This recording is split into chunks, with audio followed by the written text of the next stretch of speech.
Now, and we are, wow, tighten up. And we are live. Oh, never mind. We're not live yet. Hold up, hold up, hold up. On Facebook. Yeah, low. Yeah, you know how that go. All right.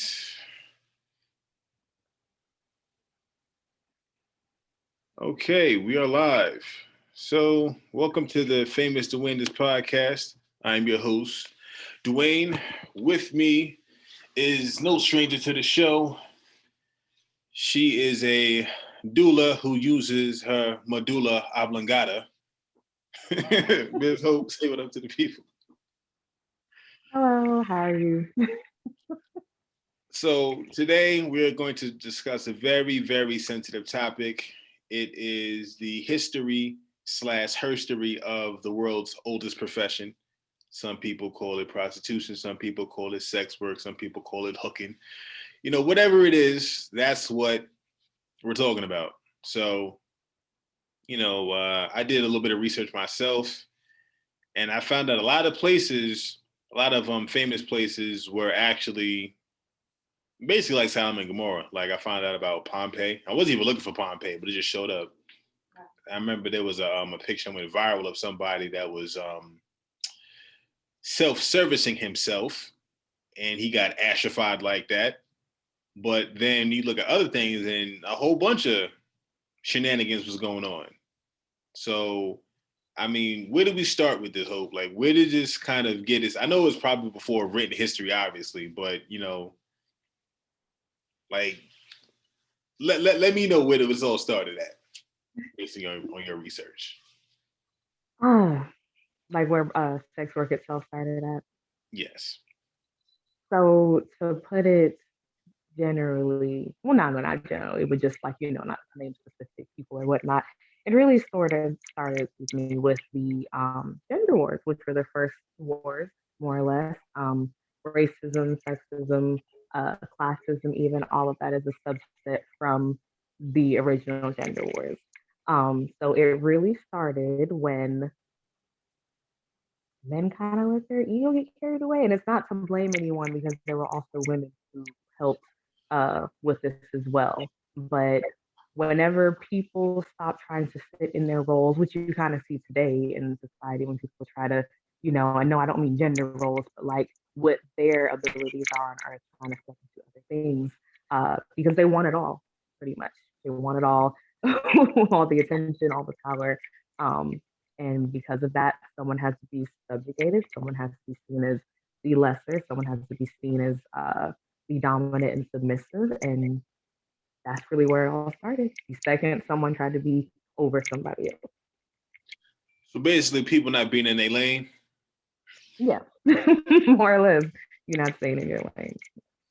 So I know I've heard stories from older people in generations past that said, I guess everybody knew about, I guess the neighborhood streetwalker, if you will, and it was just kind of something that wasn't really spoken about. You just kind of knew about it, and it wasn't necessarily something to be proud of. I've heard other things say that, the reason why certain societies push for that kind of work is because it kept families together in a strange way. Because if the man had this insatiable lust for the cheeks, you know, Mm. at least she's lusting after someone that that's their profession, as opposed to like somebody else's wife or something like that.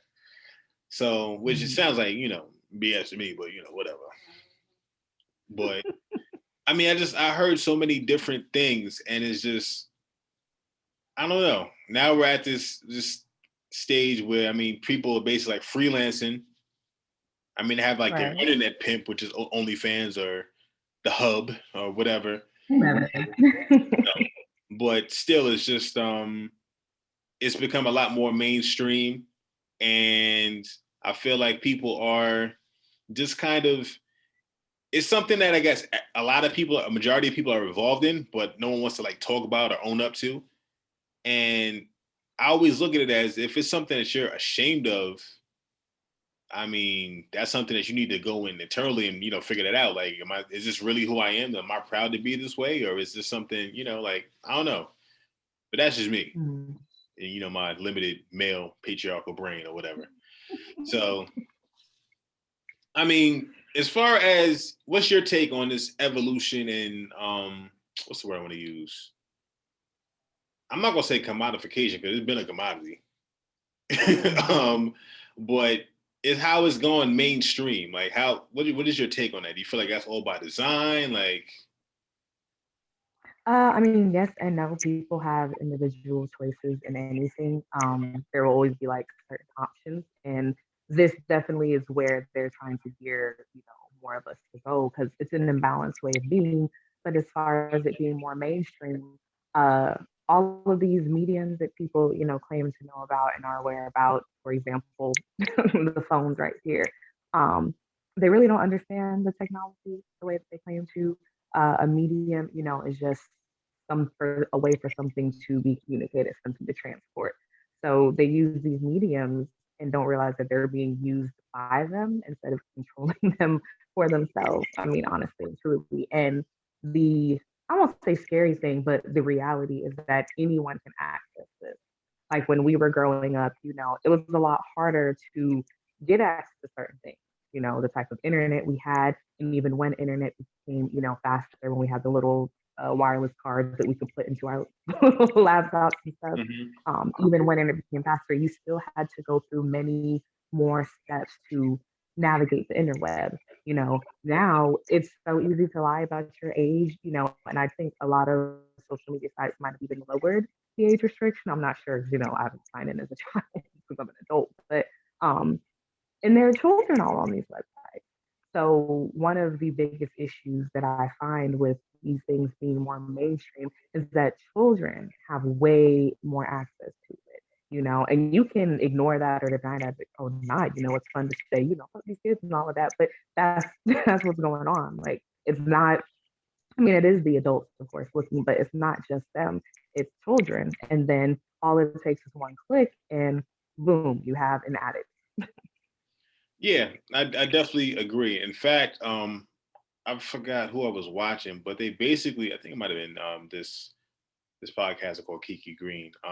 She was like, basically, people totally underestimate that most of the people on Instagram are kids. Yeah. So a lot And of TikTok. these, a lot of these Kardashians and whoever else and these IG models and stuff like that, a lot of their followers are underage. And this is, the precursor to, other things like, you just planting the seed of, I guess, perversion, if you want to call it, like, if you want to call it that. And then, they may have their OnlyFans or whatever in their bio. And then it's like, look, your kids is already buying stuff on Fortnite behind your back. Listen. You think they're not using a card to look at some skin? Mhm.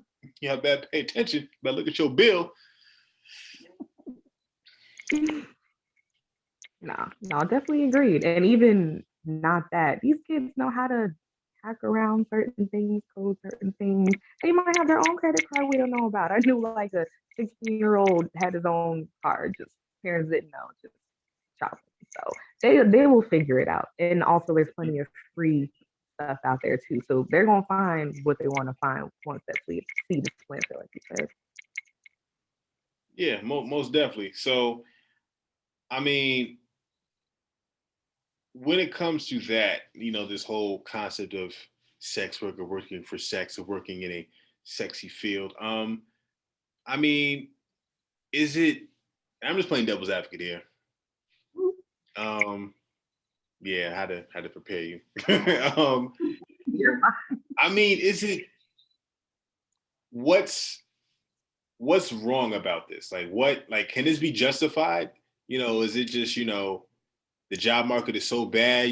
Some people, they may have a record, they may not have any skills or something like that, and that's what they're doing. Or is it really just hard out here for a pimp? Or like, what is the justification behind doing what they're doing? So the justification has changed a little bit, honestly. a couple years ago, like you were saying, our grandparents and parents, it wasn't something that you were just boasting about. It was considered a more or less private profession. I mean, they're literally called street walkers, because you have to go find them. So the motivation, a generation or two ago was probably for money. And I'm sure that some women who do it today or men do still do it for money reasons, but the way that it's being marketed, it's being intertwined with the self-love movement. Hmm. It's kind of like, so we're kind of going through like a time loop a little bit. Like the 70s and 80s are kind of repeating themselves right now. So that's also part of it. So it's intertwined with the self-love, which is also intertwined with the rehashing of the free love and sex movement. So part of it, yes, probably people do need money, and I'm not, ignoring that. But another part of it is people are using this as a way to say, you know, the nude bodies, art, blah blah blah, this and that, but they're missing the art of allure, the art of seduction, things that we used to do. Leave something for the imagination, as our parents tell us. So they're focusing on this one aspect of, as some say, the goddess, ignoring that there are very many aspects of the goddess. Honing in on one thing or honing in on one aspect of anything is imbalance. So the reason, like I said, has changed. But what I hear today is a lot of them are saying, that's their right to express themselves. So, excuse me, since that's the right to express themselves, it doesn't matter who sees. It's not their responsibility to protect anyone from seeing anything because they're doing it out of love for themselves. So depends on which timeline you're referring to as far as why.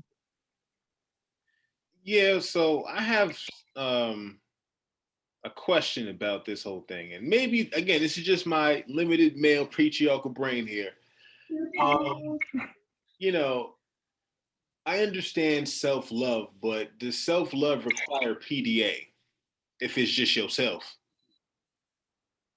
No, I don't think it does. I've heard the explanation of, you can't tell me how to define it, blah, blah, blah. But patterns are patterns for a reason. So if you're someone who continuously needs to express your self love, maybe you're not doing it for yourself, and a lot of people don't like to hear that because it sounds mean.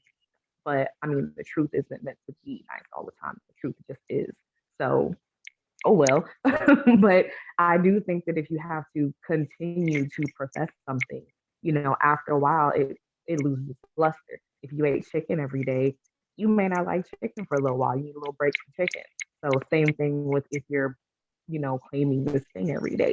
Just take a little break and do you. And plus, why would you want everyone to be involved in everything you've got going on? Like keep some things to yourself. Yes, But that, I do think that attention is definitely the most valuable currency, way more valuable than Bitcoin. Um, people, or I'll call it clout coins. Honestly, that's what it is. People do anything for a clout coin out here nowadays. And I mean, I get it in a certain degree because humans are kind of hardwired to seek attention from like children, but that needs to be regulated during childhood or else it's going to go out of control. That's where we get attention whores. That's where we get trolls. That's where we get all that stuff. Now, children are a prime example. Like, I think, and we're going to get to, how children are getting into this other stuff too. We're going to get there. Let it simmer for a minute.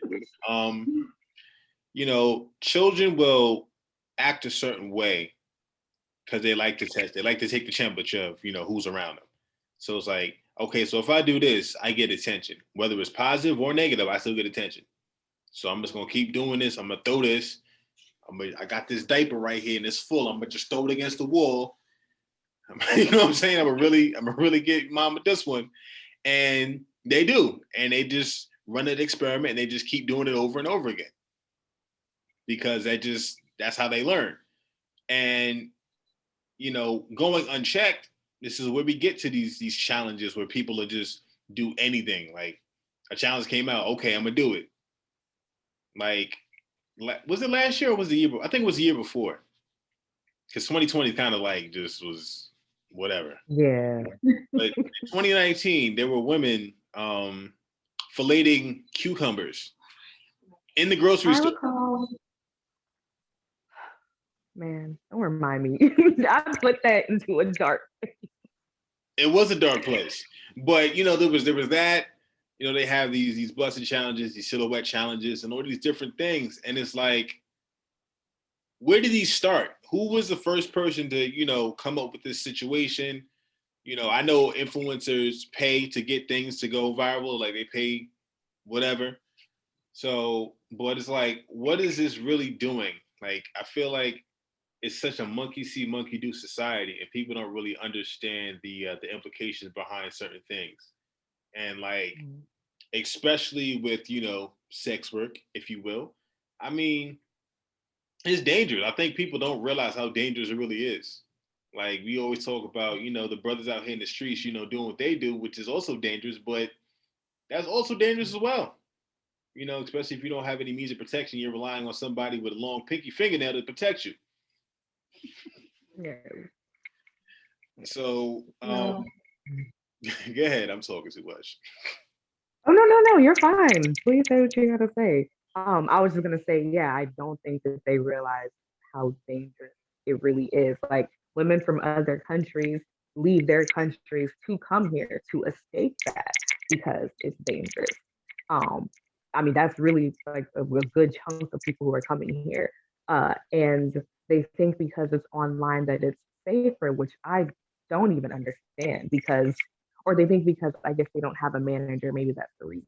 But they think because it's online that it's safer, and I don't even understand it. We have screen recordings these days. We have people who know, like with the what's the word challenge, who know how to remove filters. And I saw that coming because I know how lights work on stage lights. So I was like, someone's gonna tamper with these videos when I saw like the first three. And I'm glad that you said like who starts these because when I see these things circulate and go viral so quickly, because viral comes from virus and that's how viruses spread. Like it's so quick. I feel like either there's someone who's just planting them, someone who is just a bunch of people who maybe are getting paid to post them, and they might not even be real. They might be fake videos. The technology, and I don't know what the page is called. There's a page on Twitter that is strictly dedicated to fake faces that are on the internet. That if you search them, they come up, but they're not real people, but they look real. So it could even be fake. But people just hop on the bandwagon to get, would you say, the cloud coins, to get the cloud coins instantly and not even think. I should probably trademark that. You should. Baby, you can look up that domain, see if it's taken, cloudcoin.com. um, but yeah, I do think that these where we're at right now is definitely, we've been groomed for this for a while. I mean, if you think about, I think about what my grandma used to like always be policing us when we was watching BET. She hated when I used to watch BET, and I really think that she really, really, really was disgusted when Contagious came out because you know that the Isley Brothers was like around her era,